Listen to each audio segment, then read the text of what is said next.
Hello everyone! My name is Erika. And my name is Stepa. And today we invite you to our little trip around our city, Saint Petersburg. It's also known as the capital of Russian culture. And also it's known as the City Museum because there are over than 300 of them here. Apart from that, the whole historical parts of the city is a UNESCO World Heritage Site. So today we will focus on the history and the main seasides of the city, and we begin from the Petropavlovskaya fortress, the place where the history began. Now we are crossing the Ivanovsky Bridge, the oldest bridge in Saint Petersburg. It will lead us to the Peter and Paul Fortress, the main point in the history of the city. The date when the fortress was founded marks the beginning of the history of Saint Petersburg. It was the major building in the city. On May 27, 1703, according to the plan of Peter the Great, the fortress in a form of an elongated hexagon was laid on the small Zayachi Island at the mouth of the Neva River. 15,000 soldiers were involved in its construction, which was very rushed due to the threat of the Swedish invasion. We've made our way to the Petrovsky Gate. The barrel-leaf on top depicts an Old Testament deity. Lower is an allegorical image of the Russian army coming out victorious of the Great Northern War against Sweden, arguably the greatest military success of Peter's reign. Here, the fortress wall is 20 meters thick. The entire wall is 700 meters in length. It is formed by 6 fortified bastions, which are connected with 10-meter thick walls. This is Nevskaya Wall. Prisoners sentenced to death had to walk through the Nevsky Gate, in the middle of it. Then, right here, they were put on ships and transported for execution, which earned it a grim nickname, the Gate of Death. On the other side of the Nevskaya Wall is the Naryshkin Bastion. A special cannon is placed on top of it. In Peter's time, it and other cannons were used for defense and for saluting the victories of Russian army, or a birth of an heir to the throne. Nowadays, the cannon serves only a symbolic purpose, but that doesn't mean that there is no gunpowder left in this place. The cannon fires a shot every day at 12 a.m. and when the honorable guests arrive to salute them. Some, like Prince Charles, even get a chance to shot a cannon even themselves. This is a monument to Emperor Peter the Great. The head was made based on his famous death mask, which was created by Rastrelli. Among the citizens of St. Petersburg, this monument caused a mixed reaction because the emperor's body looks rather disproportionate. But there is a belief, if you'll rub a finger of the emperor's, any of your wishes will come true. So now I'll rub the finger of the emperor. Stepa, do you want to guess which wish I made? But I won't tell you this wish and we'll move to another object. Now we're on the main square of the Peter and Paul Fortress. This building is the Mint. It is one of the oldest industrial enterprises in the city and to this day is one of the largest coin mints in the world. Stepa, what do you think? How could this building be related to Venus, Moon and Mars? Okay, let's pretend that I didn't read the script. What's the connection? They all have the USSR flag on their surfaces, which were sent by the space agency of the USSR and manufactured on this mint. With the height of 122 meters, the cathedral is still the tallest building in the city center. The bell tower is outside the traditions of Russian architectural style, rising upward in narrower and narrower tiers. The cathedral is topped by a sharp spire with the figure of an angel holding a cross in his hands at the spire's peak. In the fire of 1756, the spire collapsed.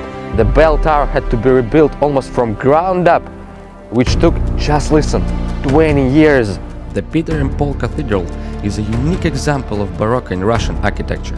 The cathedral is also a burial vault for all Romanov dynasty's emperors, from Peter the Great to Nicholas II, the last monarch in the history of Russia. The divergence of cathedrals architecture from the Russian tradition is a reflection of Peter's struggle against the office of Patriarch. Before him, the church was an independent and powerful institution. The power of Patriarch exceeded that of the Tsar. quite frequently in Russia's history. The Peter the Great obsession of controlling every institution and individual didn't go well with the autonomy of the church, so this institution became the emperor's government. And now we are going to visit other side of Saint Petersburg. Peter the Great strove to ensure that the majority of the empire's trade was conducted here in Saint Petersburg, which would help the new capital to grow and develop. The Vasilievsky Spit became a port to facilitate the trade. It has an outline similar to an arrow and splits the Neva River in two. All trade deals were made in the building of the Saint Petersburg Exchange, which was erected at the beginning of the 19th century. However, now it's under reconstruction. It's an example of the Greek revival architecture, designed by French architect Thomas de Tamon and inspired by the Greek temple of Hera. Buildings on the site of the exchange were used as a warehouse for goods traded on the exchange. Now they are occupied by museums. Two lighthouses lead the way for ships that entered the port. These are the rostral columns we've seen earlier from the Peter and Paul fortress. They are a work of famous stonemason Samson Sukhanov, who came from poor peasant family. They are decorated with bronze rostrum sculptures, a tradition originated from ancient Rome, where rostrums of defeated enemy ships were showcased in this way as a demonstration of the military might. At their basis, each column has two limestone statues symbolizing four great Russian rivers. Saint Petersburg is famous for its bridge. Rebuilt in the 20th century, Dvortsovy Bridge connects Vasilievsky Island with other parts of the city. At night, Dvortsovy, along with 8 other bridges, are drawn to allow ships to navigate through Neva River. We have moved to the other side of the Neva River, and here you can see an impressive monument to the founder of Saint Petersburg, Peter the Great. It is called the Bronze Horseman and it stands on the Senatskaya Square. The monument was built by order of the Empress Catherine the Great as a tribute to her famous predecessor on the Russian throne, Peter the Great. Being a German princess by birth, she was eager to emphasize the line of continuity with the earlier Russian monarchs. For that reason, the inscription on the monument reads on Latin and Russian. Petro I, Caterina II, to Peter I from Catherine II. The model of the statue of Peter was made by the sculptor Etienne Fulcanet. The head of the statue was sculpted by a student of this sculptor, Marie-Anne Calotte. There is a legend that with this sculpture, Marie confessed to Etienne in love. Look at the pupils, they are made in the shape of hearts. On Russian we call it Cooper Horseman, but as you already know, it's bronze. It was called so due to a very famous namesake poem by Alexander Pushkin, the father of the modern Russian literary language. For the pedestal, an enormous monolith boulder known as a thunder was found 6 km inland from the Gulf of Finland. Architecture wanted to work on shaping the stone on its original location, but Catherine ordered it to be moved before being cut. It lay partly underground and people had to develop new methods to dig up and transport the colossal stone. Engineers directed workmen to wait for winter when the ground was frozen and then had them drag the large stone over the frozen ground to the sea to be transported to the city. Engineers developed a metallic sledge that slid over bronze spheres over a track. During the War of 1812, there was a threat of the capture of Saint Petersburg by French army. Concerned about this prospect, Alexander I ordered the removal of the Bronze Horseman. At this time, a major of the Russian army told one of the emperor's close friends that he was being hunted by a recurring dream. He saw the statue of Peter the Great speaking to the Emperor Alexander. "Young man, what you brought my Russia to? But as long as I'm here, my city has nothing to fear." Since the Imperator heard this story, the question of moving the Bronze Horseman was never raised. Behind me, the St. Isaac's Cathedral, the largest church in St. Petersburg and one of the highest dome buildings in the world. Its height is 101 meters and footprint 4 square kilometers. It is so large that it can fit 14,000 people inside. In 1710, the story of this cathedral began. The small wooden church was built on this place on honor of the Saint Isaac, the saint of Byzantine. Why him, you wondering? He was born in one day with the Peter the Great. The church was then rebuilt 2 times, and in the second half of the 18th century, the fourth and final iteration of this building was erected. The cathedral was constructed according to the project of August Montferrand, who also was the architect of many iconic buildings in the city. In construction of the cathedral, many innovative and unprecedented technologies were employed. The building was too heavy for Saint Petersburg's swampy soil, so 10,762 piles were laid in its foundation.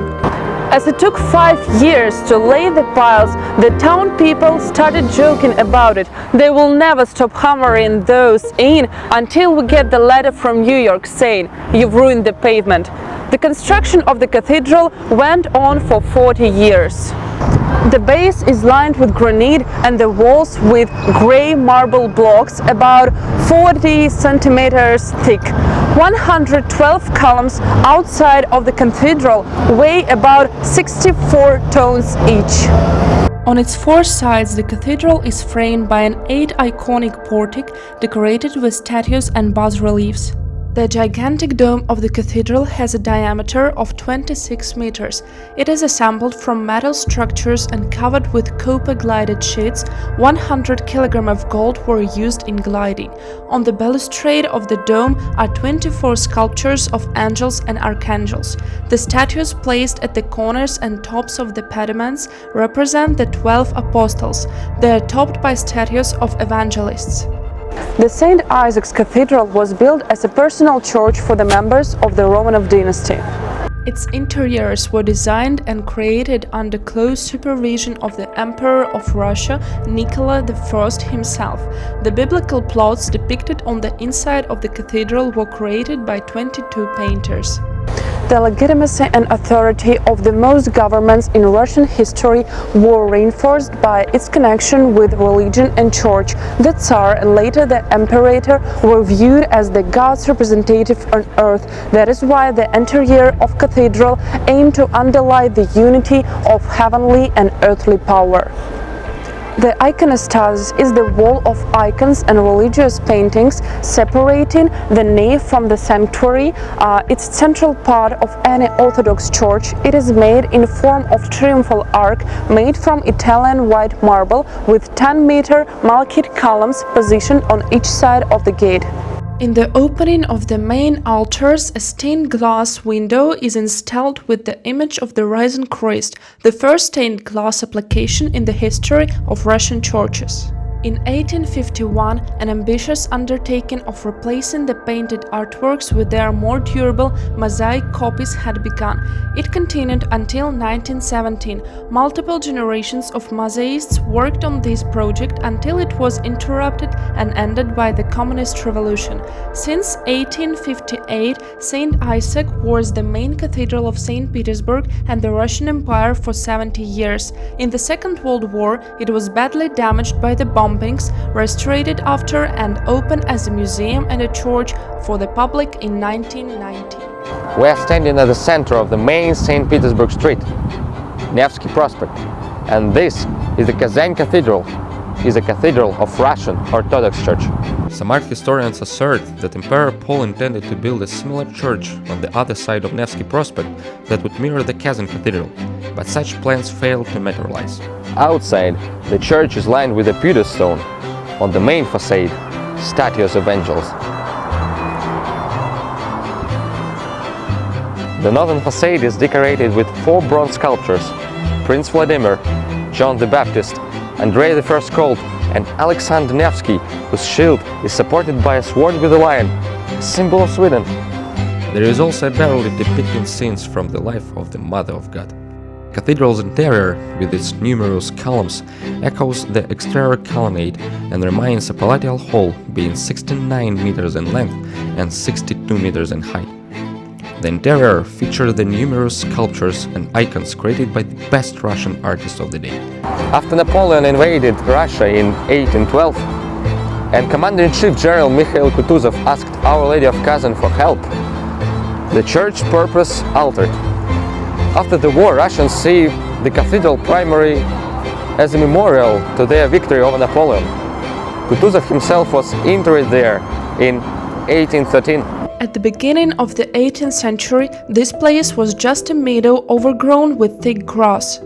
However, that is hard to imagine this place with all these beautiful buildings. Dvortsova is the main square of Saint Petersburg. It is an architectural ensemble which was formed in 18th and 19th century. It has an area of 5.4 hectares and surrounded by the most iconic buildings of the city. Behind me is Winter Palace. The Winter Palace was built in the middle of the 18th century in honor of the Empress Elizabeth. It was the main residence of the Romanov family. Several architects participated in designing the Winter Palace, most notably the Italian Bartolomeo Rastrelli. The impressive Baroque building became the first part of the modern Hermitage complex. The Hermitage Museum started with the art collection of the Russian Empress Catherine II, and today it is one of the world's largest art and cultural historical museums globally. The Hermitage holds more than 3 million pieces of art. It would take more than 11 years to examine all the exhibits, spending 1 minute on each. Until 1905, by a decree of Nicholas II, no house could be built higher than the Winter Palace. It explains St. Petersburg's unique skyline. Almost the entire city is visible from any roof in the historical part. Dvortsova Square is always very crowded, but 100 years ago there were barely any people on it. The reasons for that is the Alexander Column, which is held in place only by its own weight. People were scared it could fall on them and avoided the place. The column is a single piece of red granite, weighing 600 tons and 48 meters in height. It is the heaviest and the tallest of its kind. It took more than 3,000 men to erect it, and it was done in less than 2 hours. On the top of the column you can see the statue of an angel holding a cross, and the face of an angel looks really similar to the face of the Emperor Alexander.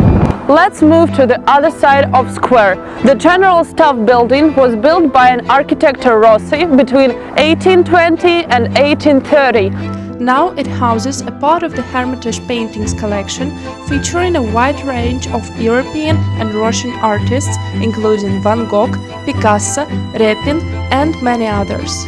The project revolved around the architect's idea to unite two separate buildings with a triumphal arch, the symbol of Russia's victory in the War of 1812.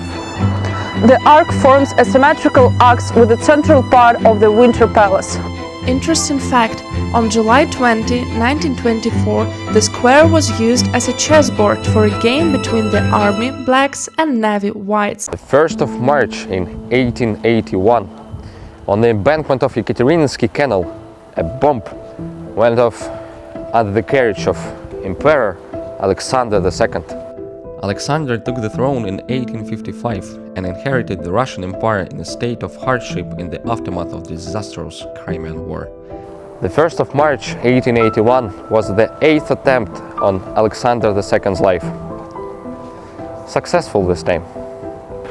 His son, Alexander III, set out to build a memorial cathedral in the place of his father's death.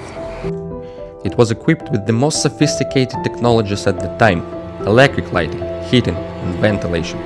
Alfred Parland's project was designed in a neo-Russian style. Among St. Petersburg classicism, the Savior on Spielblatt looks like it's a fairy tale book illustration. Inspired by St. Basil Cathedral of Moscow, it's an epitome of the Russian Orthodox Church with its multicolored domes, brick patterns, and pilasters. The facade is decorated with a variety of materials: marble, granite, porcelain enamels, even a gilded copper. The Church of the Savior on Spielblatt took 24 years to build, and in 1907 construction was completed with a total cost of $196 million in today's money. If at this point you are yawning because of all the names, dates, and weird words, we can't hear you anyway, so it's fine. But you won't be left indifferent to this place after we make our way inside. Coronavirus. So, the cathedral is one of the greatest displays of mosaic art in the world. All of the interiors are decorated with mosaics. walls, pylons, ceiling vaults, everything. The total area of mosaic here exceeds 7 square kilometers. More than 30 artists created them. In 1961, the cathedral's caretakers examined the building's facade and discovered an unexploded Nazi bomb in the 81-meter-height central vault. It sat there for 18 years, right where that little cloud on the Christ's right hand is. Its removal was a very difficult and risky operation, which attracted a lot of public attention, but fortunately everything went well. After the 1917 Communist Revolution, the Church of the Savior and Spielblood was declared as not having any historical or cultural value. Only in 1968 the cultural significance of the cathedral was recognized. Restoration works began, and in 1997 the Savior and Spielblood opened its doors as a museum. And now we are back at the Peter and Paul Fortress. Here our small trip is finishing. We hope that you enjoyed and that we have left you with a desire to visit a beautiful, wonderful, awesome city. We wish you luck with your pitch and hope you enjoy your time at the Halt Prize. Goodbye!